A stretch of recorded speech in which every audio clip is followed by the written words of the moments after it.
So I'm going to give you a chance to predict your future here. Let's take a look at where we've been and where we might be going. So in chapter 8, we did a hypothesis test like this. What would this be saying? What hypothesis are we testing? I don't even need the 1 here. I don't know, just out of habit wrote the 1 there. Let's just do P equals 0.7. What hypothesis are you testing there?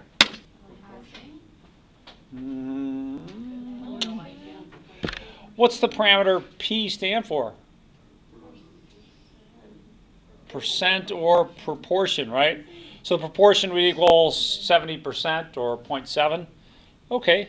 So we tested proportions. That was section 8.2. What claim am I testing here? The means. That'd be 8.3. And how about this last one? Standard deviation. Then we move over to chapter 9. Chapter 9, in section 9.1, we tested this claim. What are we testing in that claim? Yeah, two proportions are equal to each other. And the big thing is, here you have two populations that you're comparing. Here you have only one population. So that's a big difference between, the left side of this chart and the right side of this chart. Now, to the uneducated, these two look the same. And they actually are the same. But there is a little difference here between section 9.2 and 9.3. What was the difference between the two sections and the assumptions that we made the other day? Oh, well done. Thank you. So in section 9.2, we assume that they were independent. And in section 9.3, we had matched pairs. All right, so we tested the same hypothesis two different ways depending on our assumptions going in here. Last but not least, this is section 9.4, so this is 9.2, 9.3, 9.4. What do you think I'm going to put in here? What makes sense? What haven't we tested yet in the two population case? Masson, got nothing? Maybe standard deviation? All right. So sigma 1 equals sigma 2. Or you could also write it as sigma 1 squared equals sigma 2 squared. Bless you. What a polite class. All right. So there's a couple ways. It doesn't matter if you write that the standard deviations are equal, or what do we get when we square the standard deviation? Variance. So either of those would work. Now there's some assumptions that are going to go along with this kind of stuff. So let's work our way through those. That's going to be on our sheets. So hypothesis test for population variances, or you could put standard deviations in parentheses underneath that. They're really the same test. But the big test, or the big thing that we're going to need here, beyond simple random samples and independent samples, is that the two populations are distributed normally. So the two populations are distributed normally. And I got a little note here for you. This test is very sensitive to this requirement. So if it's not satisfied, really not satisfied, then just don't use this test. You're going to have to do something else. Now that something else would be like a non-parametric test or some kind of Monte Carlo bootstrapping thing that we haven't really discussed and won't discuss in this class, but you're going to have to do something else. Now, looking at those, let's try and match this up with the possibilities here in question A. It says, which of the following is not a requirement for testing claims about two populations, standard deviations, or variances? Choose the correct answer below. The test requires that both populations have normal distributions. Yeah, that's true. I like that one. How about the one below that? One of the populations is normally distributed. Does that sound right? It's not right. Both of them have to be normally distributed. So this is the one that satisfies the question here. Find something that's not a requirement, and that would be this one. Nice. Now there's kind of a leftover thing for testing these hypotheses, and I don't think it's actually going to matter for us in the way we work things. It's something I don't quite know how StatDisk handles. But what we used to have to do was look up some of these values in a table in the back of the book, and the tables were pretty unfun. The tables are going to rely on something called an F distribution. And you can feel good about this because we're not actually going to have to work with the F distribution directly. But I do want to share with you a couple things about the F distribution. So I think I've got a link for you on D2L. Let's just double check that. Today's links. Is that? Let's reload this. Now let's copy these. Do I have some links for you on D2L? I thought I put them there, but let me just double check. Statistics. No, I do not. So new announcement. And here we go, links. And bam. There we are. So one of the links is to Desmos. Let's see, where is it? Where'd it go? Central limit there? No. Desmos is really cool. Desmos is amazing. Did it? Yes. Okay. Yes. Is this the right one? No, that's not the right one. All right.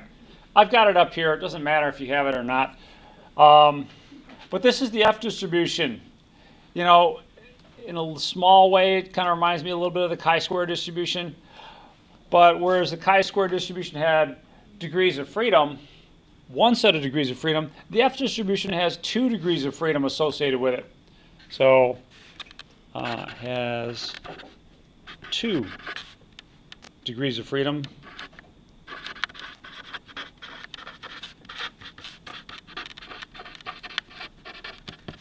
There's a numerator degrees of freedom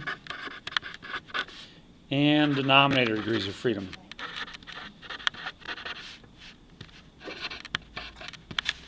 I'm just going to write it, abbreviate it as degrees of freedom. Now, because of this, it used to be a real pain to have to deal with the F distribution. We have to look things up in a table, and those tables had different degrees of freedom. It was just a whole lot of unfun. Let me see if I can't find an example of that table for you here. Yeah, here you go. It's in the back of an old printed book. And like I said, it was a pain to use. You had to first find numerator degrees of freedom, then find denominator degrees of freedom, and then kind of move around in between, figure out where you're at. That was for a 5% level of significance. If you wanted to do that for a 10% or a 1% level of significance, you'd have to change that up. So there was different pages. Yeah, it just was kind of a pain. So fortunately, we can circumvent that stuff. We're going to circumvent that stuff with a p-value. Now, the way they get that F distribution is by looking at the ratio of our test statistic. Our test statistic is going to kind of parallel this claim. Sigma 1 equals sigma 2. Or you could say sigma 1 squared equals sigma 2 squared. Doesn't matter if you're dealing with the variance or standard deviation. An equivalent way to write this is to divide both sides by one term or the other. So another way I could write this as sigma 1 squared divided by sigma 2 squared equals 1. Essentially, you're dividing both sides of this equation by this number on the right. When you do that, you divide this by itself, you're going to get 1. Here, you divide that by this, divided by the same thing you divide on the right-hand side, you're just going to get this ratio. Our test statistic is based off this ratio. And because we only could tabulate things for the right tail of this distribution, we always chose the numerator to be bigger than the denominator. So that is, if you're forming a test statistic, our test statistic is going to be S1 squared over S2 squared, where S1 is the larger expected number. So the numerator is the larger expected value.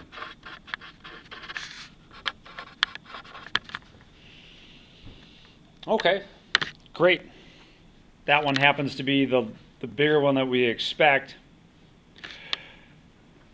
If that's the bigger of the two, what's this ratio going to look like? If I'm dividing something bigger by something smaller, am I going to get something less than 1 or greater than 1? What's going to be the case if the numerator is bigger than the denominator? Is it going to be less than 1 or greater than 1? Somebody in the back gave me an idea. What are you thinking? Yeah, it's going to be greater than 1. All right, if you divide something bigger by something smaller, you're going to get something bigger than 1. So we can get rid of these two.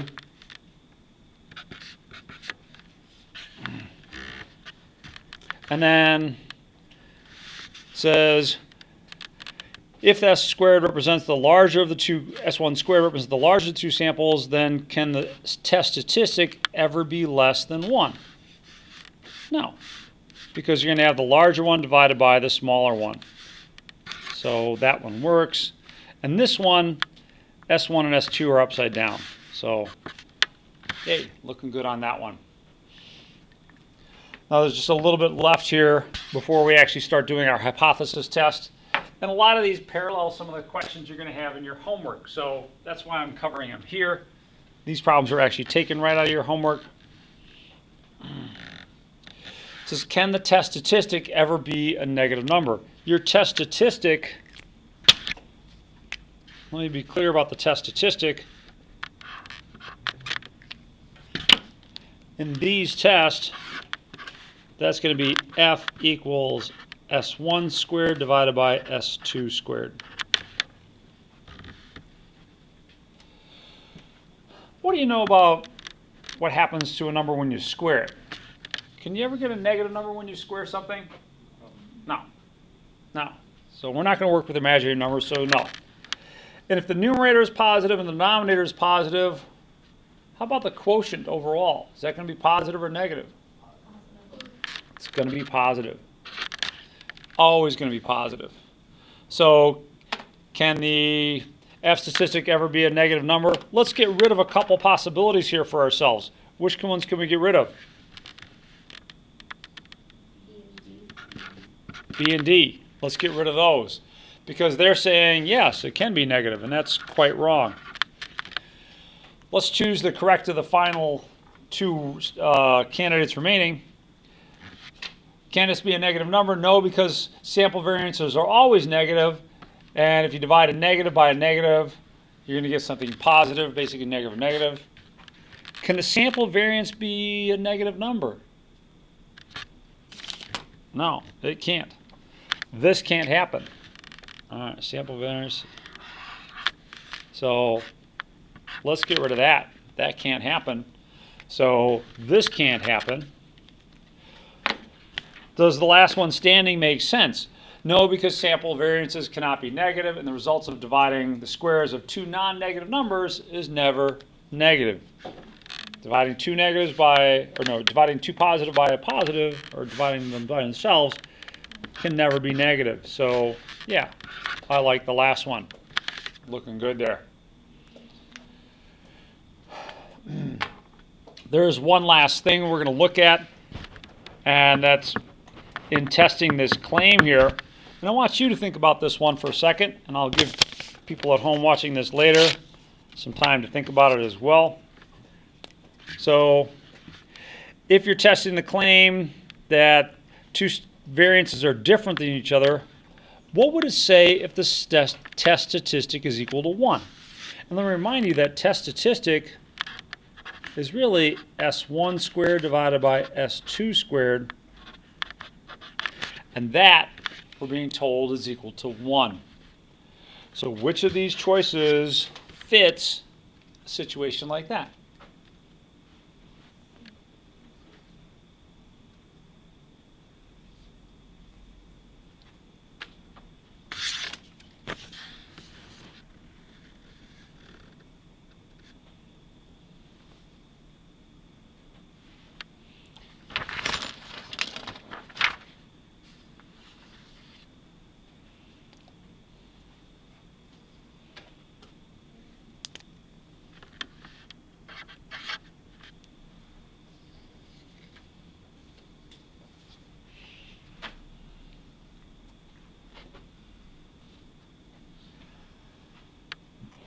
Madison, I see you're eager to answer. What you got? What you thinking here? B? All right, let's think about B. Let's try and think about this in a little bit more abstract terms and then boil it down to this one. If I had two numbers, A divided by B, and I was getting a 1 when I divide those two numbers, what does that say have to be true about A and B? How could you divide two things and get a 1? What has to be true? Yeah, A has to equal B. And in this case, same kind of thing, right? S1 squared has to equal S2 squared. Now let's take a look at these. Madison thinks it's B.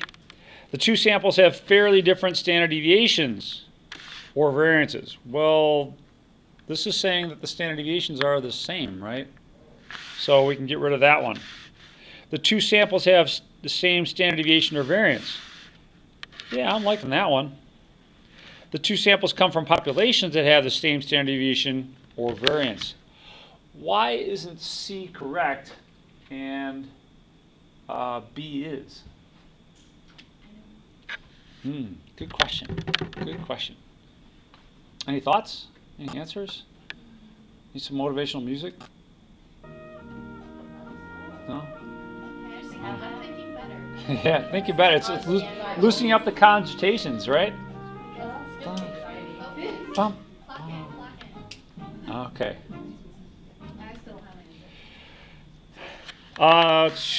So the difference is our samples have the same standard deviation. That's what's giving us a test statistic of 1. If our populations have the same standard deviation, so there could be the parameters sigma 1 is equal to sigma 2, but that doesn't necessarily mean that when you sample from these populations, you're going to get the same standard deviation. So that would be a little bit different. We can test to see if we think the populations have the same standard deviation or variance, but that's not what's being said with our F statistic equaling 1. And the two samples have radically different standard deviations. That's not true. If these two things were radically different, you wouldn't get a ratio of 1. So, nice. Yes. Are we okay with that first page here? There's a lot of stuff kind of to help you through some of the homework problems. We're going to get to the hypothesis testing next. But are we okay with the first page there? Sí. Ah. Me hablas en español. Qué bueno. All right. So let's take a look at question C. And I think question C revolves around something to the effect that there's lots of ancient hominids that, you know, maybe they interbred, maybe they didn't. They're different species. I think Neanderthals vanished from the earth, I don't know how many years ago, but there's a big debate as to whether or not they got, you know, outcompeted by Homo sapiens, or did they just kind of interbreed and mix in? From what I understand, I think 3 or 4% of our DNA is Neanderthal. So it seems to suggest that they were interbred with Homo sapiens. But that goes a little bit beyond our class right now. Let's work on this one. We're going to be asked to test a claim that the variation in maximal skull breadths is different between, or is the same between skulls from 4000 BCE and 150 AD. So that's the claim we're testing. You know, testing such claims can help us decide, you know, are these different species, or, you know, what's going on in terms of the evolution of, the human species. Now, for convenience, we'll call this one population 1, and this one population 2.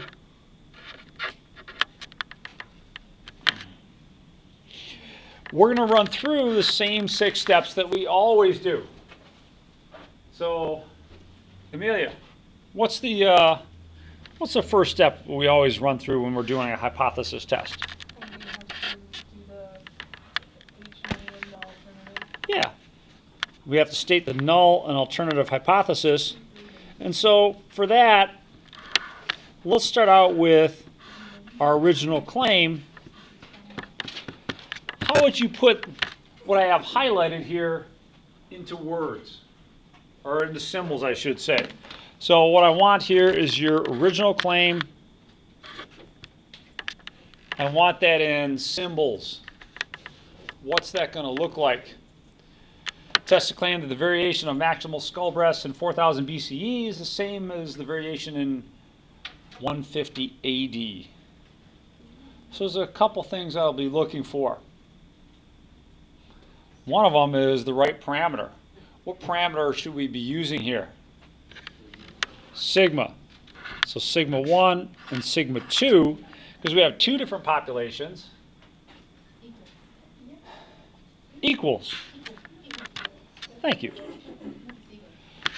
So Colin, whenever you're ready, give me HO and HA. The book will use H1, that's okay.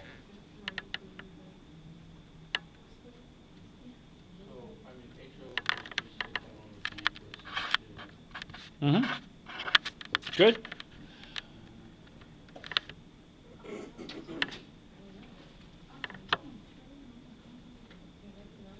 What would be the opposite if you're, what's the opposite of equal to? Yeah, not equal to. Thank you. Sigma 1 not equal to sigma 2. Now if you put squares on these, that's fine, with variance or standard deviation. We're still going to test it the same way. Right now I've got the standard deviation. How do you go from the standard deviation to the variance? What do you have to do? You have to square it, right? And if you have the variance, you take the square root to get the standard deviation. Now, what's step 2?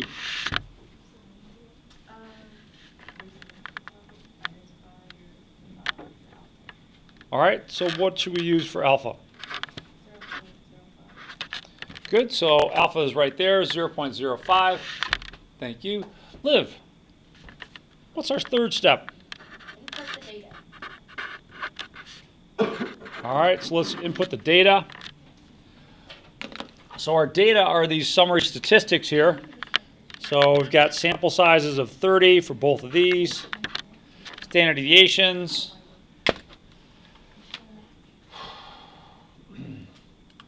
So we're going to input that data into StatDisk. Let's go to analysis. Where should I go from there? Any suggestions? Hypothesis testing. And in hypothesis testing, we've got a lot of possibilities here, right? Which one's looking good? Yes. Yeah.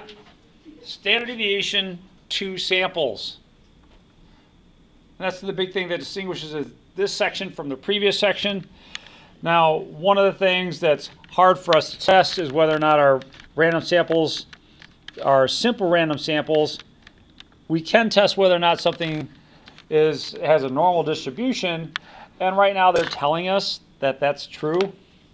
Assume that the samples are random samples from populations having normal distributions.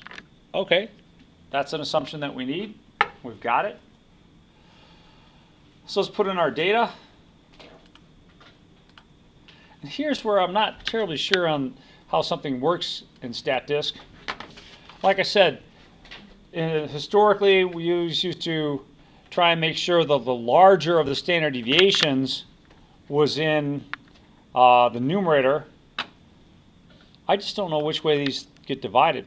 Standard deviation for sample 1 is 5.11. You got a same sample size of 30 for population 2. This time with a standard deviation of 5.39? Yes. 39. And that's it. That's all we need as far as our data is concerned.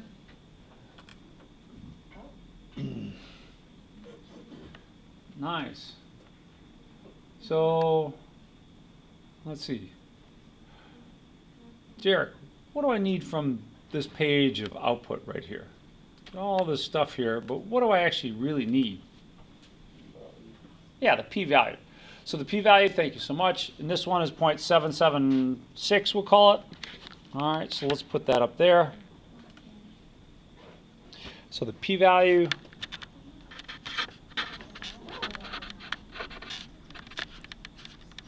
.776. Thank you. Carly, what's that say about our null hypothesis? Are we going to fail to reject H naught or reject H naught? Fail to reject it. Fail to reject it. Good. Our p-value is bigger than alpha, so fail to reject.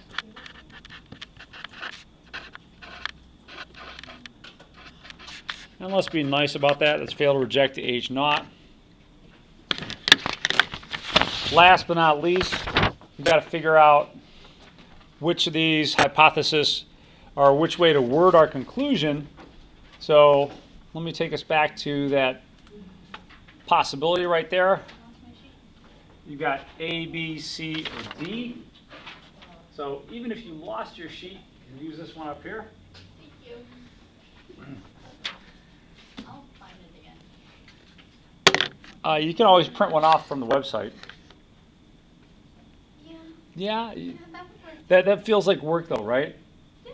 Yeah, So it kind of maybe that does. was my whole background today. All right. So what are we thinking here? Got any favorites? John? B? B? All right. So let's take a look at our decision tree. Does the original claim contain the condition of equality? Yes. Did we reject H naught? No. So there's not sufficient evidence to warrant rejection of the claim that. So step 6. There is not sufficient evidence to reject the claim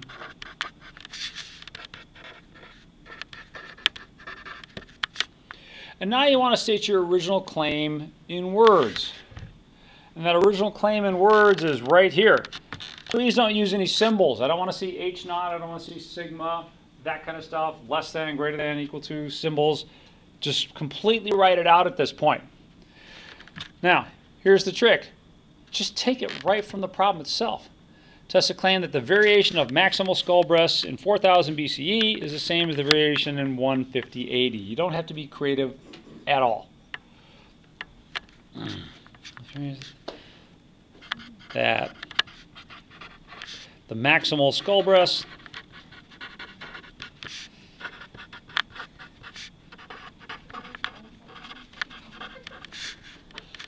in 4000 BCE is the same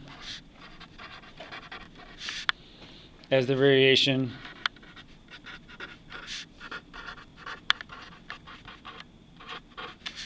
in 150 AD.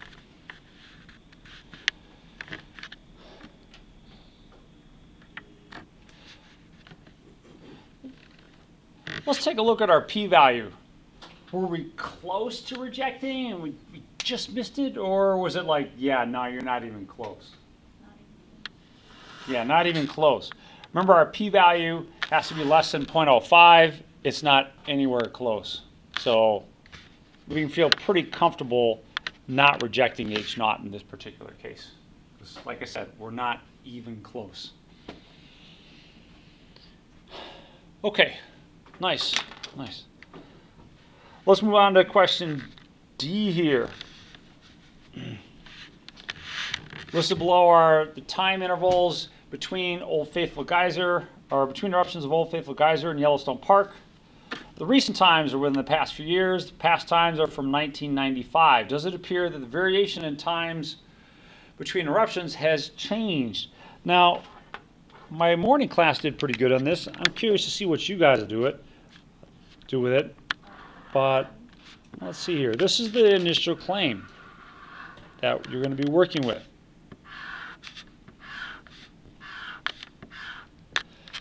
So what is that initial claim? You can call recent is population 1, and then past is population 2. But what does it mean that the variation between times has changed?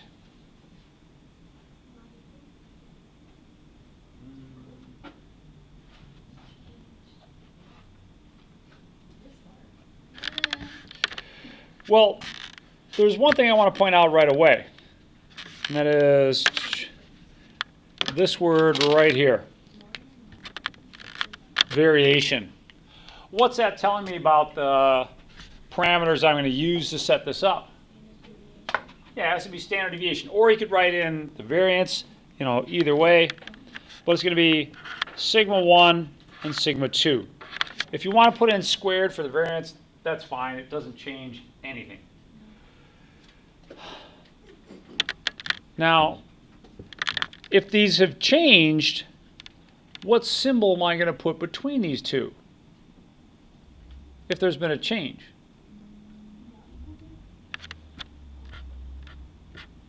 Not equal to? Yes. Safe? Do you agree? Not sure. Yeah. Not sure? Evan? Evan's liking that one? Marvin?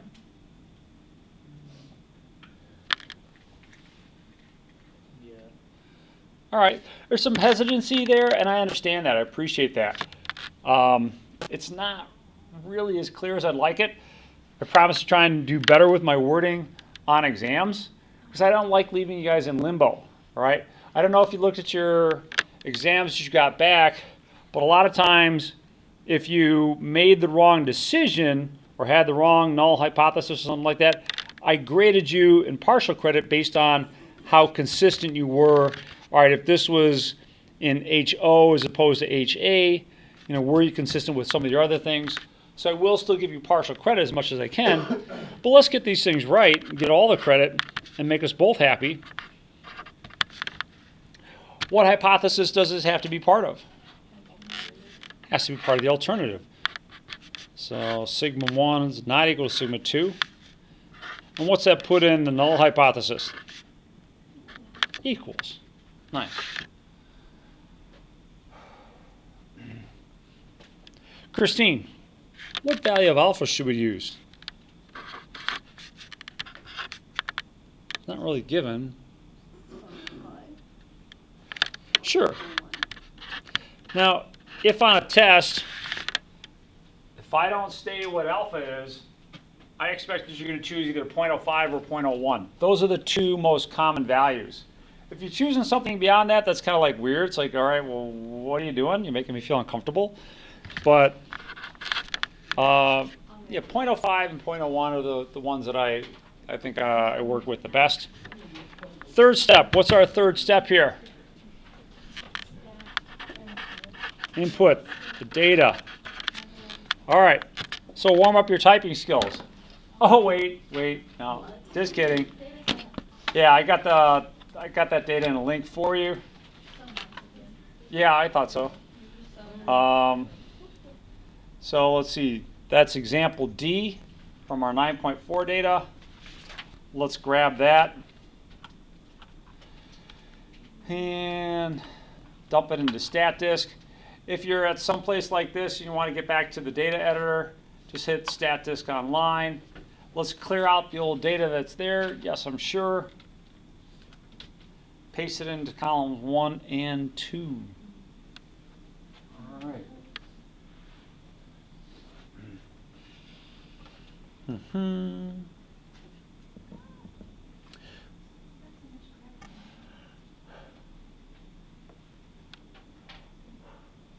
So let's go to analysis again.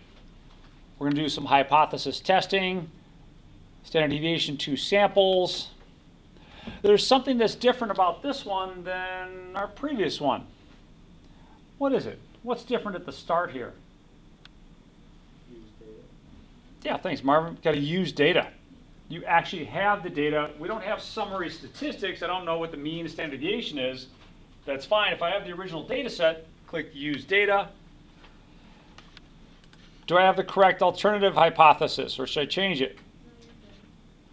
Looking good there. Significance level, 0.05, good there. Our data sets are in column 1 and column 2. Nice. Joyce, what information do I need here? Good, our p-value. And our p-value in this case was 0.223. So that brings us to step 5. Derek, what are we looking at for step 5? We've got a p-value of 0.223 and an alpha of 0.05. Are we going to fail reject H0 or reject H0? Fail. Yeah, we're going to fail reject H0. This is bigger than this, so well done. Failed to reject H0. Nice. Nice. Last but not least, we know what our original claim was. That's in part, or it's in our alternative hypothesis. Let's see about stating our conclusion in words. I'll give you a few seconds. Try and decide which one you like, A, B, C, or D for stating your conclusion.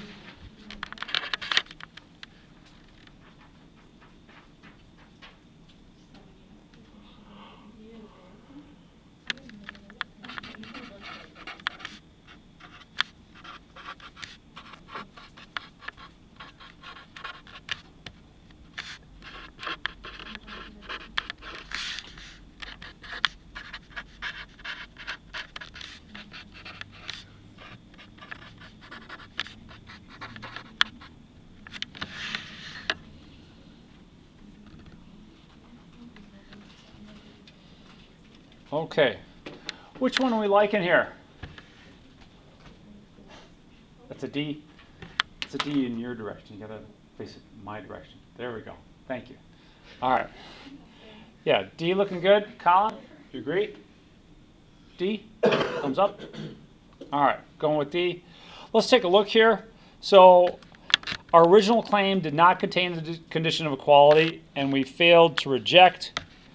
So looking back here, initial claim does not contain the condition of equality, move down.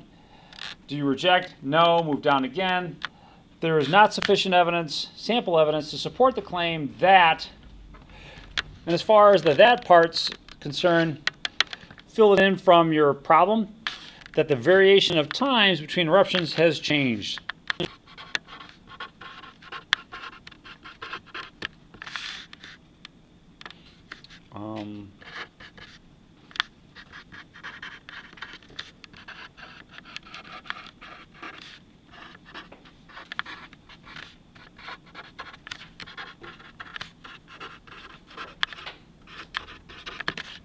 Nice. There is one more thing that I'll share with you with regard to these hypothesis tests, and that is you can still do a confidence interval, although our confidence intervals are kind of a little weirder and a little different. Now, back when we were working with the difference of two means in Chapter 9, these two kind of things, or the difference in two population proportions, the big thing was if 0 was inside the confidence interval, right? Because if 0 was inside the confidence interval, that meant P1 and P2 could be equal, or mu1 and mu2 could be equal. For our standard deviations, that's a little bit different. So with our standard deviations, instead of subtracting these things, we're going to form our test statistic. That is, we're going to form the ratio. So sigma 1 divided by sigma 2 equals 1. So that's going to be the big thing, is to decide, is 1 in your confidence interval? So if 1 is in the confidence interval, then that is consistent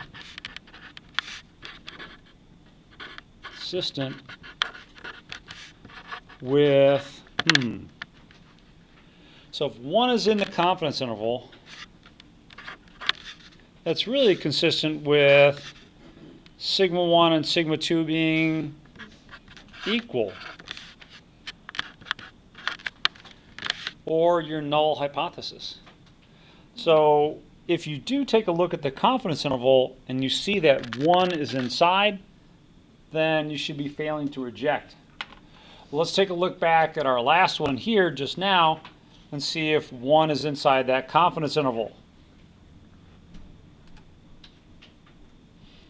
Here's your 95% confidence interval. It goes from 0.78 to 2.72. Is 1 in that confidence interval? Yeah, it definitely is. 1 is between 0.78 and 2.72, right? So 1 is inside that interval, so we shouldn't be rejecting H naught, and we don't. Now there's one last thing that I want to test here, just to make sure of something. Suppose I switch up which one's column 1 and which one's column 2. Let me switch both of these. Let's see if it has an effect on the p-value. Did the p-value change? No. So fortunately for us, we don't have to be as careful about that as we used to. But it does change things up in terms of the confidence interval. All right. But notice that their confidence interval still contains what important number? Still contains 1. So we're in good shape there. Okay. Comments or thoughts on section 9.4? Doing good there? All right.